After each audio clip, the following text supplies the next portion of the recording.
NASA tests new moon rocket, 50 years after Apollo. The 322 feet rocket will attempt to send an empty crew capsule into a far-flung lunar orbit, 50 years after NASA's famed Apollo moonshots. Cape Canaveral, years late and billions over budget, NASA's new moon rocket makes its debut next week in a high-stakes test flight before astronauts get on top.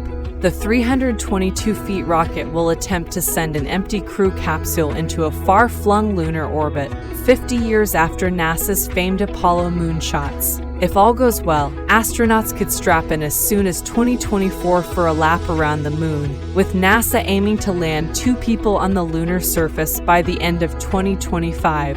Liftoff is set for Monday morning from NASA's Kennedy Space Center. The 6-week test flight is risky and could be cut short if something fails, NASA officials warn. "We're going to stress it and test it. We're going to make it do things that we would never do with a crew on it in order to try to make it as safe as possible," NASA Administrator Bill Nelson told the Associated Press on Wednesday. The retired founder of George Washington University's Space Policy Institute said a lot is riding on this trial run. Spiraling costs and long gaps between missions will make for a tough comeback if things go south, he noted.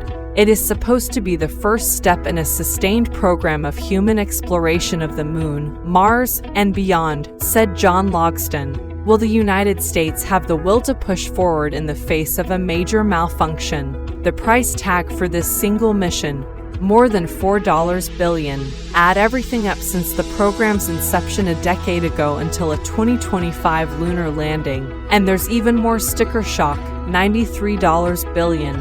Here's a rundown of the first flight of the Artemis program, named after Apollo's mythological twin sister. Thank you for watching Times of World News. Click the subscribe button to watch the most recent international news.